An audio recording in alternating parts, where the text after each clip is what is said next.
자, 오늘이 어버이줄이고 지난 금요일이 어버이날이었습니다. 그래 우리 교회도 저 양평으로 어른들을 좀 모시고 와서 식사도 대접하고 이제 강바람도 좀 쐬고 돌아왔지만 이 자리에 앉아 계신 모든 자녀분들이 아마 다 그렇게 하셨을 것이라고 생각을 합니다. 아무리 바빠도 어버이날 하루만은 따로 시간을 내어서 부모님도 찾아뵙고 또 맛있는 것도 사드리고 아마 다들 그렇게 하셨을 것입니다. 우리 기독교는 특히 부모에 대한 효도를 강조하고 있는 종교입니다. 안 믿는 사람들 중에는 단지 제사를 지내지 않는다는 이유만으로 우리 기독교를 불의하는 종교다 이렇게 비난하는 분도 있는데 사실은 전혀 그렇지 않습니다. 구약 성경에 보면은 부모에게 불의하는 자식은 차라리 돌로 때려 죽여라 이렇게 명령하는 무시무시한 율법까지 있는 것이 우리 기독교입니다.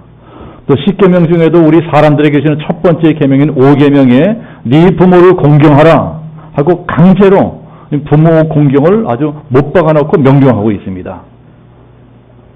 그러나 꼭 그런 율법이나 계명이 아니더라도 이 세상에는 이제 부모에게 효도해야 된다는 것 모르는 사람은 아무도 없습니다. 아무도 안 계실 거예요. 그래서 이제 평소에는 말도 잘 안 듣고 불효하고 이러던 자식일지라도 어버이날만 되면은 최소한 이 카네이션 한 송이라도 사서 달아드려야지 자기 마음이 편해. 그게 우리가 사람이라는 증거인 것입니다. 그런 마음 돋는 사람을 그 어디 인간이랄 수 있겠습니까? 그러나 성경이 말씀하는 진정한 효도란 무엇이냐? 성경이 말씀하는 효도 중에 최고의 효도는 이 부모님을 전도해서 천국 가게 만들어 드리는 것입니다. 부모님이 예수 믿고 구원받아 천국 가게 되는 것만큼 큰 축복이 어디에 있나요?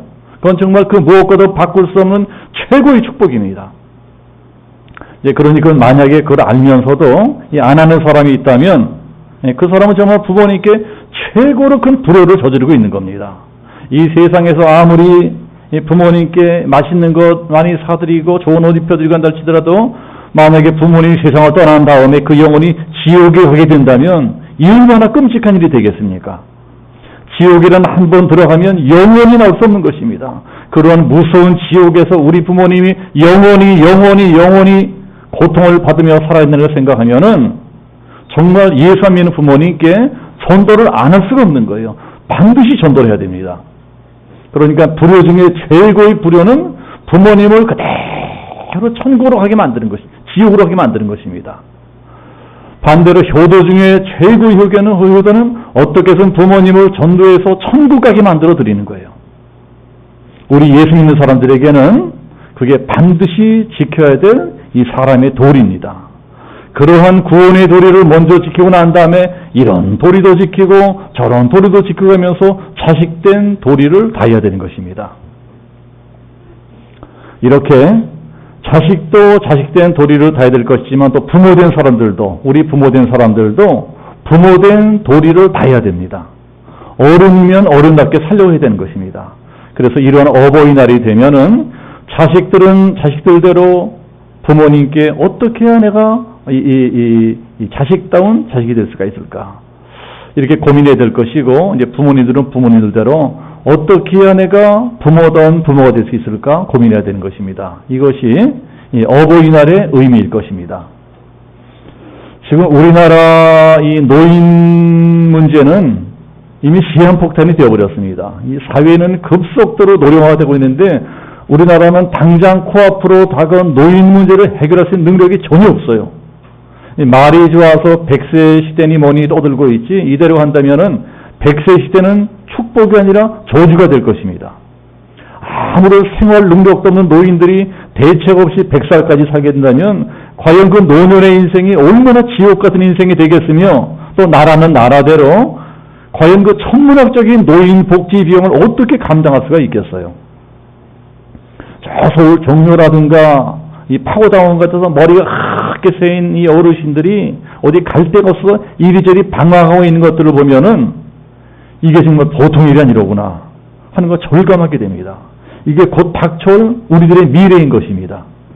이렇게 노인 문제는 이제 한 사람 한 사람의 가정사적인 문제를 넘어서 전 국가적인 문제가 되어버렸습니다.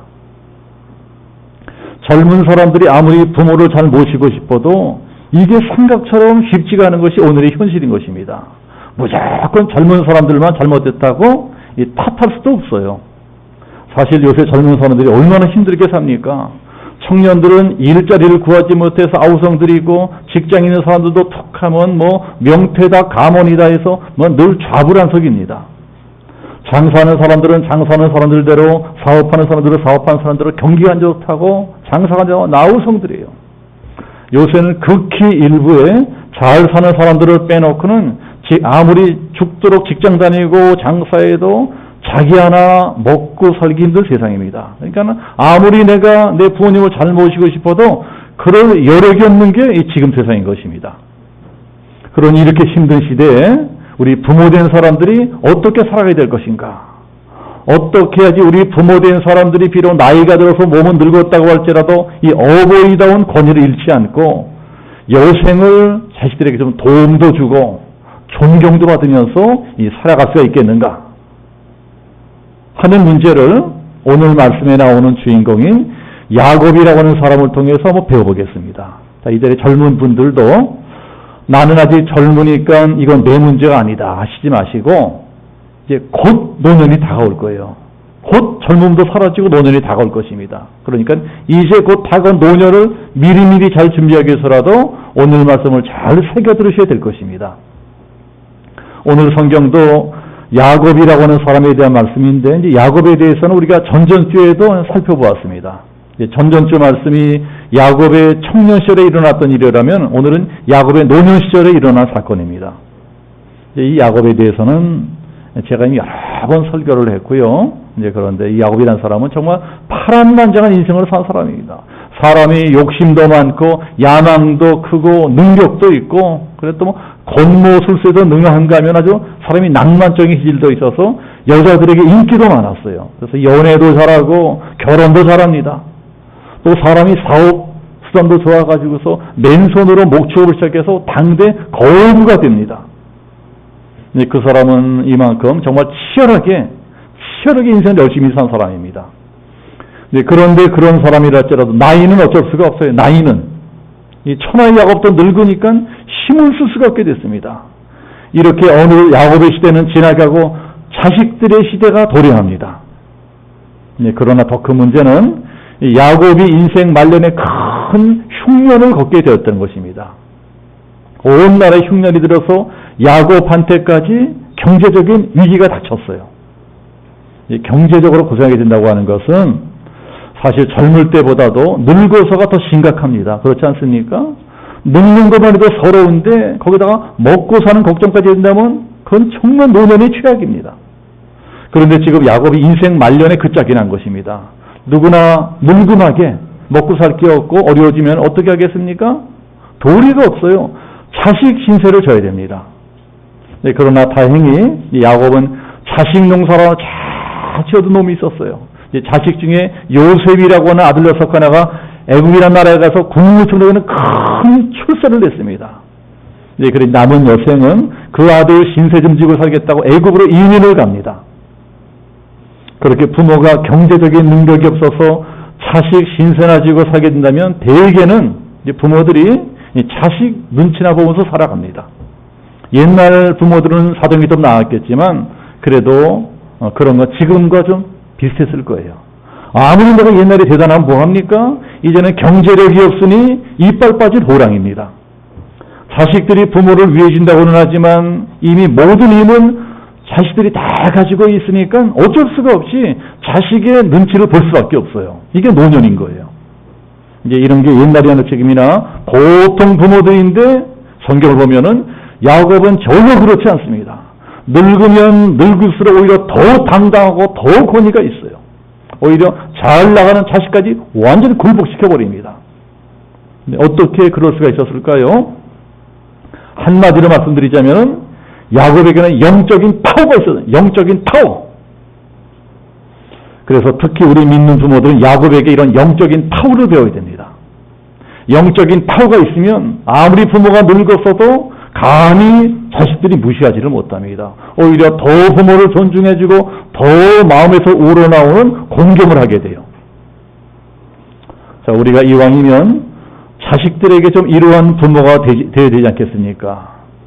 이제 그렇다면 과연 어떤 점이 야곱을 하여금 이렇게 당당한 부모가 되게 만들 수 있었던 것일까 하는 오늘 어버이 주일의 그 비결을 세 가지로만 살펴보겠습니다. 야곱이 그게 다 늙어서까지 그 파워가 있을 수 있었던 첫 번째 비결은 이 사람 야곱은요 끝까지 그 가정의 제사장 자리를 지켰기 때문입니다. 그게 야곱이 파워 있는 부모가 될 수 있는 첫 번째 비결이에요. 이제 그러면 제사장이란 무엇하는 사람이냐?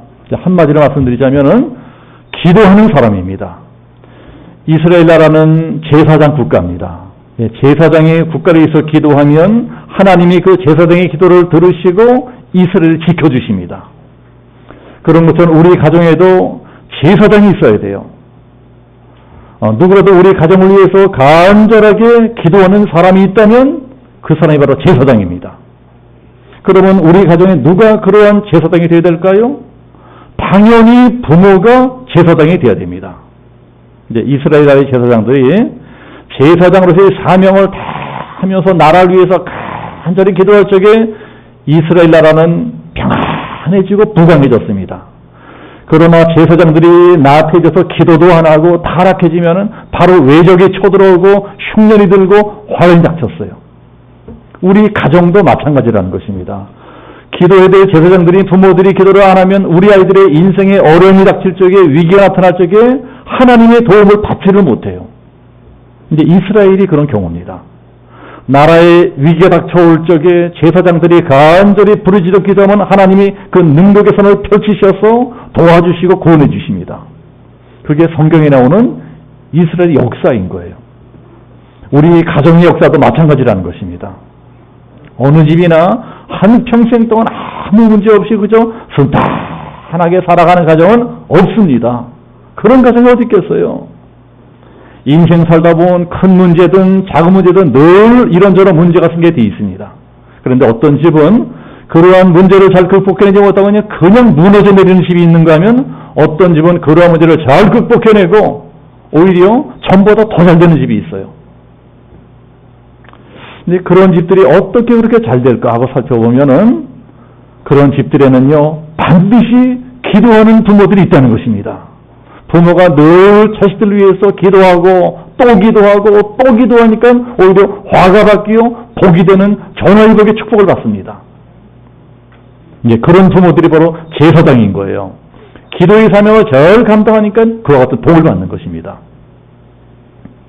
그러니 우리가 이제 인생을 열심히 살고 노인이 되어서 은퇴하게 되면은 그때는 뭘 해야 될 때일까요? 그때부터가 바로 본격적으로 기도해야 될 때라는 것입니다. 더 열심히 기도하라고 하나님이 일을 쉬게 하신 것이다 믿고 더 기도하셔야 됩니다. 지금 기도해야 될 게 얼마나 많습니까?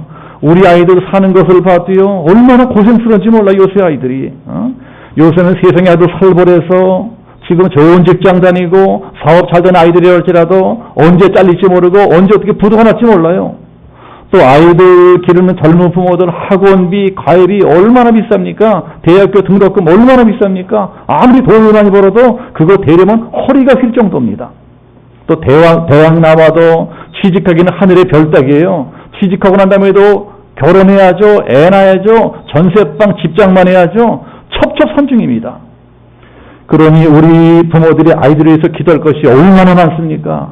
이렇게 기도할 것이 지천으로 쌓였는데도 기도 안 하는 부모들을 보면 이게 참 문제라는 것입니다. 또 우리 교회도 보세요. 이 개척교회 기도할 게 얼마나 많습니까? 정말 우리 교회도 기도할 것이 산적해 있습니다. 또 우리나라를 보세요. 우리나라에 기도할 것이 얼마나 많습니까? 정치, 경제, 외교, 국방 뭐 할 것 없이 모두가 다 기도거리입니다. 그런데도 정치하는 사람들은 그저 싸움박자로 나와 정신이 없어요. 뉴스 보면서 죽일 놈 살릴 놈 하고 욕을 하는 분들이 많은데 그게 뭐 욕한다고 될 일이 아니고 이게 나한테 기도하라고 하나님이 보여주는 사인이로구나. 뉴스 보면서 기도해야 되는 거예요. 자, 우리 교회 이제 은퇴하신 분들도 많이 계신데 우리가 단지 나이가 들어서 일을 못하게 된 것이 아니라는 것입니다.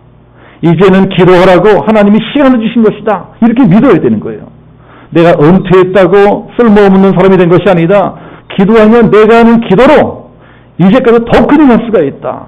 내가 날마다 내 아이들을 위해서, 우리 교회를 위해서, 나라를 위해서 엎드려서 간절히 열심히 기도하면 내가 기도하는 만큼 하나님께서 우리 자녀들을 형통하게 만들어 주실 것이고, 교회를 부으셔 주실 것이고, 우리의 나라를 부강한 나라로 만들어 줄 것이다.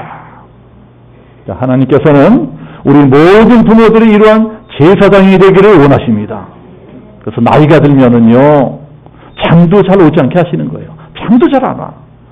만약에 밤에 잠이 잘 오지 않는다면, 왜 이렇게 잠이 안 오냐, 왜 이렇게 잠이 안 오냐, 억지로 안 오는 잠을 자려고 하지 마시고, 차라리 하나님이 나한테 기도하라고 이렇게 하시는구나 믿고 차라리 깨어서 기도하면 기도도 잘 되고 마음도 편해질 거예요. 또 노인이 되면은 새벽잠이 없어져서 새벽에 잠이 일찍 깨는 수가 많다 그럽니다. 그렇게 잠이 일찍 깨면은 왜 이렇게 잠이 일찍 깨느냐, 왜 이렇게 잠이 일찍 깨냐 하고 안 오는 잠을 억지로 더 자려고 하시지 말고 얼른 벌떡 일어나서 새벽 기도하러 교회 나오시길 축복합니다. 우리 교회는 참 감사하게 새벽 기도하는 권사님들이 많으세요. 권사님들이라도 똑같은 권사님들이 아닙니다. 새벽 기도하는 권사님들이 진짜 권사님들이고, 새벽 기도하는 권사님들은 진짜 교회의 어머니입니다. 기도의 어머니. 우리 교회는 새벽에만 기도하는 것이 아니고 밤 9시에도 기도해요. 1년 365일 한 달 30일 하루도 빼놓지 않고 지하교육관에서 밤 9시면은 각자 밤 기도회를 합니다. 그렇게 새벽에도 교회 나서 기도하고 밤에도 교회 나서 기도하고 계속 죽어라 기도하고 또 기도하면 점점 하나님이 지혜를 주십니다. 지혜를. 기도 시간에 하늘의 지혜를 주시는 거예요.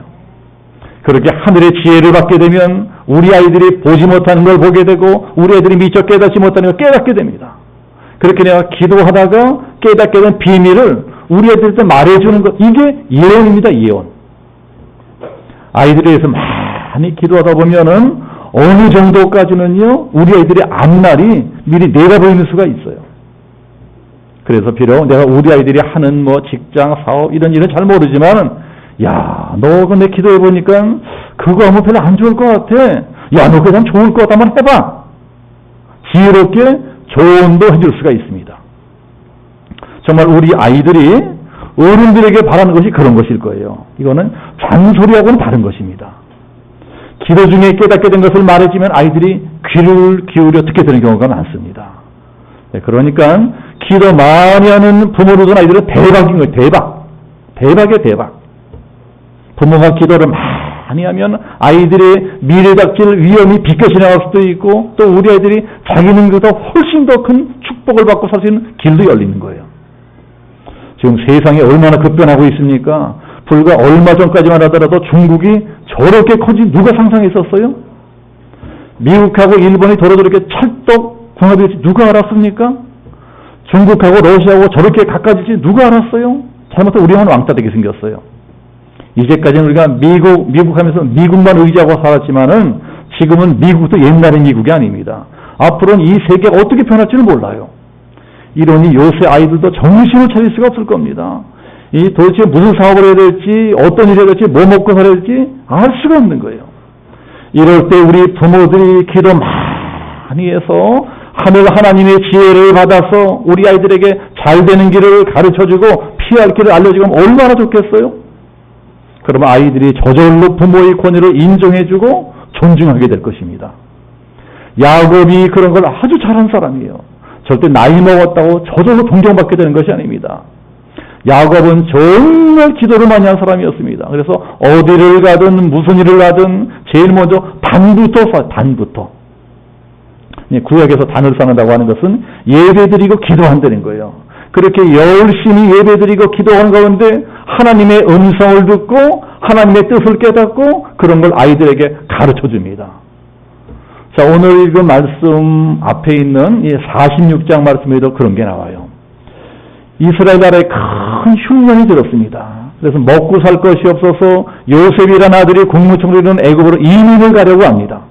그런데 남의 나라로 이민을 가는 것이 보통 일입니까? 이게 보통 일이에요. 더구나 야곱의 다른 아들들은 옛날에 자기들이 동생 요셉에게 못된 짓을 한 죄가 있기 때문에 더 애굽으로 가기를 두려워합니다. 그러니 이걸 어떻게 해야 되나?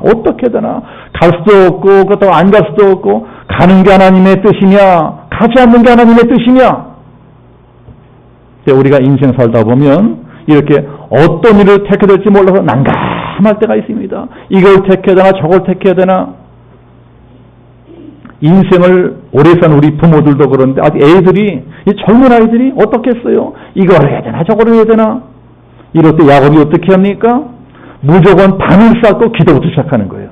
요새를 치면은 작정하고 새벽 기도를 시작하는 겁니다. 그렇게 작정하고 기도하니까 하나님이 기도 가운데 나타나셔서 하나님의 뜻을 가르쳐 줍니다. 그게 40절 2절에 나오는 말씀이에요. 그 밤에 하나님이 이상 중에 이스라엘에게 나타나 이르시되 야곱아 야곱아 하시는지라. 야곱이 이르되 내가 여기 있나이다. 아멘. 야곱이 기도하다가 하나님의 음성을 듣는 것입니다. 이렇게 기도하다가 하나님의 음성을 들을 줄 아는 부모, 최고의 부모입니다. 야곱이가 그런 부모였던 거예요. 그런데 하나님이 뭐라고 하십니까? 이제 3절에 보면은요, 하나님이 이르시되 나는 하나님이라. 내 아버지의 하나님이니 애굽으로 내려가기를 두려워하지 말라. 내가 거기서 너로 큰 민족을 이루게 하리라. 그러니까는 가라. 너희 온 가족이 애굽으로 이민 가는 것이 내 뜻이다. 이렇게 기도하다가 하나님의 뜻을 확실하게 깨닫고 나니까 아이들에게 단호하게 말을 합니다. 얘들아, 이 에디가 기도해보니까 하나님이 가라고 하신다. 가자! 그러니까 그 젊고 싱싱한 아이들이 찍소리 못하고 늙은 아버지의 뜻을 그대로 따르는 거예요. 아버지가 기도 중에 하나님의 음성을 들었다는데 감히 저희들이 뭐라고 고백을 하겠어요? 예, 아버지가 와서 순종하겠습니다. 순종하고 따라갈 수밖에 없어요. 그리고 이렇게 자식들이 부모의 뜻대로 순종을 하니까 과연 그 길이 탄탄대로가 되고 축복의 길이 되고 형통의 길이 됩니다. 애굽으로 이민 간 야곱의 가족은 모세 때 나쁜 왕이 나타나기 전까지 그 땅에서 수백 년 동안 잘 먹고 잘 살면서 큰 민족으로 번성을 합니다. 하나님이 야곱에게 그러한 통찰력을 주시고 앞길도 미리 알게 하시는 것입니다. 이런 거는요, 아무리 젊고 유능하고 똑똑해서 우리 아이들은 절대로 따라할 수가 없는 거예요. 이건 오로지 기도하는 부모인 야곱에게만 하나님이 그런 걸 깨닫게 하십니다. 그러니까 자식들이 아무리 늙은 부모라고 할지라도 감히 부모 뜻을 거스르는 꿈도 꾸지 못합니다. 더 존중하고 더 공경하는 거예요. 부모님의 말씀을 따르면 결국 그게 내가 잘되고 복받는 길이 되니까 시키지 않아도 알아서 부모를 공경하게 되는 것입니다. 이렇게 우리 부모된 사람들이 우리 집과 우리 아이들에게 일어나는 크고 작은 모든 문제를 놓고 늘 무릎 꿇고 기도하는 부모가 되기만 한다면 바로 그런 부모에게 아이들이 머리를 숙이고 공경하게 될 수밖에 없다는 사실 기억하시고, 자, 이 자리에 계신 모든 부모님들은 꼭 그런 파워 있는 영적 제사장이 되시기를 축복합니다. 자, 두 번째, 다 늙은 야곱이 어떻게 끝까지 당당하게 설 수가 있었을까? 야곱이란 사람은요, 적어도 자기가 인생을 살고 있는 목적이 무엇이냐, 이걸 알고 있던 사람이에요. 나는 뭘 하기 위해서 이 나이까지 살고 있느냐, 뭘 하기 위해 하나님 나를 이에게 살려주시느냐, 그러면서 깨닫습니다. 나에게는 축복해주는 사명이 있다. 축복해주는 사람이 되라고 하나님 나를 이 나이대로 살게 하신 것이다. 이것을 깨닫는 건 정말 중요합니다. 우리 믿는 사람들에게는요, 축복의 권세가 있어요. 축복해주는 거예요. 이게 우리 믿는 사람들에게 가진 최고의 특권입니다. 자, 우리가 오늘 읽은 말씀 전장인 47장에 보면은 야곱이 애굽의 왕 바로를 축복하는 유명한 말씀이 나옵니다. 요셉이 애굽으로 이민한 자기 아버지 야곱을 애굽의 왕인 바로 앞으로 모시고 오는 거예요. 그러니까 잘 부탁드린다고 인사를 시키는 겁니다. 예, 바로는 당시 중근동 일대를 지배하던 최고 권력자였어요. 자기들이 살고 죽는 것이 왕의 한마디에 달려 있습니다. 그래서 자식놈들 모두가 왕 앞에서 바다바다 떨고 있는 거예요. 심지어는 애굽의 제2인자고 국무총리인 아들 요셉까지도 이 왕을 만나기 전에 아버지 실수하면 안 됩니다 하고 아버지를 교육시키는 게 나와요. 아버지, 왕이 물어보면 이렇게 대답해 주세요. 잘못 말하면 골치 아파요. 왕이 기분 나쁘지 않게 우리는 목축하는 사람들이니까 이왕이면 고생 땅에서 살게 해주세요. 이렇게 공손하게 부탁하셔야 됩니다. 그런 막강한 권력자 바로를 만났는데도 야곱이 어떻게 합니까? 당당하게 조금도 꿀리지 않아요. 당신이 왕이냐? 그렇다면 나는 만왕의 왕이신 하나님의 아들이다. 그러니까 나는 당신 같은 왕에 전혀 꾸릴 것이 없어. 오히려 당신이 내 축복을 받아야 돼. 성경에서요, 창세기에서 최고로 멋지고 통쾌한 장면이 그 장면이에요. 의도먹으러 간 주제에 도리어 당당히 왕을 축복합니다. 누가 누구를 축복해요? 대개는 윗사람이 아랫사람을 축복해요. 아랫사람이 윗사람을 축복하는 게 아니거든요. 그런데 야곱은 지금 의도먹으러 온 주제에 대제국의 황제를 축복하고 있습니다. 당신이 아무리 왕일지라도 당신은 나보다 한 수 아래야. 당신이 아무리 왕이고 돈 많고 권력이 있다 해도 당신에게는 하나님이 없고 나에게는 하나님이 계셔. 그러니까 당신은 아무리 왕이라도 내 축복을 받아야 돼. 워낙 당당하게 축복하니까 이 폼 잡고 있던 바로가 찍소리 못하고 야곱의 축복을 받아요. 당신의 나라가 잘 되려면 내 축복을 받아야 돼. 하나님이 왜 당신의 나라 잘 살게 하신 줄 알아? 다 하나님의 백성이 우리들을 먹여 살리라고 잘 살게 하신 거야. 그러니 당신들은 우리한테 고마운 줄 알아야 돼. 이 노인네가 얼마나 당당합니까? 자, 우리가 늙으려면 좀 이렇게 늙어야 된다는 거예요. 이게 멋진 부모고 이렇게 하는 거 볼 적에 자식들이 부모를 존경한다는 것입니다. 그런데 만약에 그러기는커녕 하나님을 믿는다고 하면서도 돈 품게 낸 사람 만나면 부러워하고 주눅이 들고 에고 저 사람은 돈 많아서 좋겠다. 에고 저 사람은 자식이 출세하고 성대서 좋겠다. 근데 우리 새끼들은 왜 그러냐? 우리 새끼들은 교회 다니고 하나님 믿는데 왜 이 모양이냐? 이러는 부모가 있다면 정말 딱한 일입니다. 그러는 대신에 이렇게 해야 된다는 거예요. 좋다! 비령대가 안 믿는 저 사람보다 출세하지 못하고 우리 애들이 안 믿는 저희들보다 선거하지 못했다고 할지라도 그래도 너희들은 내 아래야. 나한테는 너희들에게는 축복권이 있어. 축복권.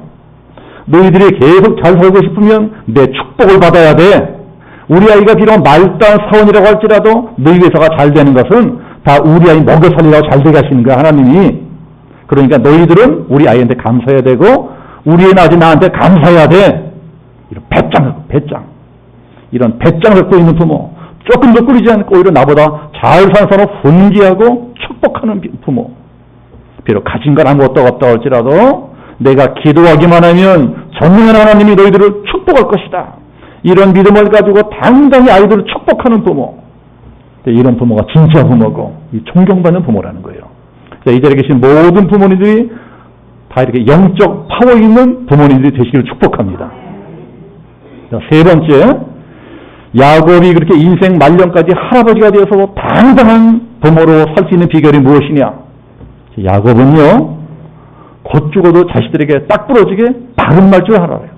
바른 말하는 부모입니다. 이놈들, 너희들이 아무리 힘있고 젊어도 내 말대로 축복받아. 내 말 한 대로 후회하게 돼. 고생하게 돼. 자식들을 축복해도 그냥 무조건 축복해 주는 게 아니에요. 야단치니까 야단칩니다. 그래야 권위가 쓰는 거예요. 자, 우리가 오늘 본 성경 49장은 야곱이 다 늙어서 죽게 됐어요. 임종 직전에. 그때 일어난 사건입니다.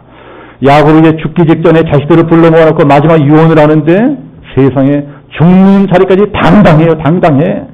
이제 우리 오늘 말씀 49장 1절 2절 같이 한번 합독해 보겠습니다. 자, 오늘 읽은 49장 1절 2절 같이 한번 합독합니다. 다 같이 시작. 야곱이 그 아들들을 불러 이르되 너희는 모이라. 너희의 후일에 당한 일을 내가 너희에게 이루리라. 너희는 모여 들으라. 야곱의 아들들아 너희 아비 이스라엘에게 들을지어다. 야곱이 죽기 전에 자식들을 다 불러 모아놓고 마지막 축복 기도를 해주는데 이게 예언 기도가 되는 거예요. 너희의 후일에 당할 일은 내가 너희에게 이루리라. 그러니까는 이제 곧 꼴딱꼴딱 순모의 직전에 있는 성장 같은 아버지 앞에서 자식들이 찍소리 못합니다. 이 정도 영적 파워 있는 최고의 부모, 최고의 부모. 그리고 야곱이 축복 기도를 해주는데 그것도 너희들은 무조건 복받고 잘 살길 바란다. 이런 기도가 아니에요. 죽어가면서도 자식놈들이 잘못된 것은 딱 부러지기 지적하고 바로 잡아줍니다. 그래야지 내가 죽고 나서도 이놈들이 제대로 살 것이 아니냐. 이제 큰아들인 르벤한테 그렇게 하는 겁니다. 르벤이라고 하는 놈은 장남이면서도 아버지 속을 많이 새기고 못된 짓도 많이 했어요. 죽어가면서 그 야단칩니다. 네 이놈! 너 앞으로는 그러면 안 된다. 너 그런 식으로 살면 절대로 뛰어나서 될 수 없다. 장남이면 장남답게 살아라. 또 둘째 아들, 셋째 아들인 시므온과 레위에게는 야단치는 거야. 이놈들은 하여튼 혈기가 많아서 사고를 많이 쳤어요. 그래서 그런 걸 꼭 집어 말합니다. 이놈들, 너희들 앞으로도 계속 혈기를 부리면 안 된다. 그럼 앞으로 무슨 환란을 겪게 될지 모른다. 죽는 자리라고 좋은 말만 해주지 않아요. 넷째 아들인 유다에게는 축복의 말을 해줍니다. 유다야, 너는 크게 될 것이다. 형제 중에서 가장 뛰어나게 될 것이다. 그런데 그 축복도 그저 잘 먹고 자서는 세상적인 축복이 아니고 영적인 축복을 말해주고 있습니다. 너희 유다 지파는 큰 복을 받게 될 것이지만 그 복은 오로지 하나님만을 잘 섬기는 영적인 축복이 될 것이다. 그러니 유다야, 너는 오로지 먹고 사는 문제와 매달리지 말고 영적인 축복을 사모해라. 결국 유다 지파를 통해서 누가 탄생합니까? 예수님이 탄생하셨어요. 유다 지파가 오늘날 유태인들입니다. 그 밖에 뭐 다섯째, 여섯째, 일곱째, 여덟째, 아홉째, 12명 아들에게 해주는 축복이 다 똑같아요. 그저 이 세상에서 잘 먹고 잘 사는 축복이 아니고 먼저 영적으로 잘 되는 축복입니다. 너희들이 아무리 어려운 일이 있어도 하나님만을 잘 섬겨야 된다. 절대로 하나님을 떠나면 안 된다. 한마디로 말해서 야곱이 하는 축복은 그저 잘 먹고 사서는 싹으로 축복이 아니고 너희들이 바르게 살아야 된다. 오직 하나님만을 잘 섬기면서 죄치 말고 어떻게든 바르게 살아야 된다.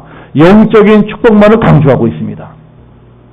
솔직히 야곱이라고 왜 자기 새끼들이 무조건 잘 되는 거 바라지 않겠어요? 자기 자식들이 잘 되기를 바라는 부모의 마음이야 야곱과 똑같을 것입니다. 그래도 그저 너희들 잘 먹고 잘 살아라는 그런 축복 대신에 진정한 축복, 하늘의 축복, 영적인 축복을 구합니다. 그래서 야곱이 위대한 부모고 위대한 어부이라고 하는 거예요. 어떻게 야곱이 그러한 부모가 될 수 있었습니까? 야곱은 한평생을 통해서 어떻게 사는 것이 진정으로 잘 사는 것인가 하는 걸 뼛속 깊이 체험한 사람이에요. 사람이 어떻게 사는 게 정말 잘 사는 것인가, 어떻게 사는 것이 진짜 영육간의 온전한 축복을 받을 수 있는 것인가, 이걸 깨달아요. 이걸 깨달은 야곱은 그야말로 숙달된 인생 조교 같은 그런 아버지가 되었습니다. 그래서 야곱 마지막 죽어가는 자리에서까지 자기 자식들을 불러놓고 진짜 믿음으로 산 부모니 들어줄 수 있는 정말 자기가 절절히 체험한 엑기스 같은 진리를 유언으로 남깁니다. 얘들아, 이 예비는 정말 너희들이 이렇게 살기를 축복한다. 자식이 하나님 앞에서 잘못하고 있는 것이 있다면 죽는 자리에서라도 당당하게 꾸짖고 바로잡아줘야 돼요. 진짜 부모입니다. 자식 놈을 꾸짖고 야단칠 수 있는 사람은 이 세상에 오로지 부모밖에 없습니다. 부모. 자식이 죄짓고 복받지 못하는 길로 갈 적에 그 길에서 돌이켜 축복받는 길로 인도할 책임은 저 같은 목사보다도 오히려 부모님들에게 더 많다는 것입니다. 자식에게 돈 몇 푼 남겨주는 것보다 자식들이 어떻게 살아야 영혼이 잘 되고 범사가 잘 되고 강건한 축복을 받게 되느냐 확실히 가르치는 거예요. 돈 많은 부모가 좋은 부모가 아니고 그러한 부모가 진짜 좋은 부모고 그러한 부모를 둔 자식들을 하나님이 축복하시다면 믿으시기로 축복합니다. 이것이 우리 예수 믿는 부모의 파워고 이게 바로 자식들에게 물려진 영적인 축복이라는 것입니다. 우리 부모된 사람들이 이러한 파워를 갖고 있는 한 부모가 아무리 육신적으로 늙어간다 할지라도 자식들이 감히 무시하거나 얕볼 수 없게 되는 것입니다. 한 주간 동안 이런 말씀을 깊이 생각하시면서 이 자리에 계신 모든 부모님들이 다 이런 파워 있는 영적 재성이 되시길 축복합니다. 또 자식들은 자식들대로 부모님을 육신적으로 잘 공경할 뿐만이 아니고 어떻게 해서라도 그 영혼이 구원받고 천국에 들어갈 수 있도록 전도하셔서 하나님이 가장 원하시는 참된 효도를 실천하시는 우리 양심영성교회 모든 성도들 되시기를 예수님으로 축복하며 기도합니다. 우리 함께 기도하겠습니다.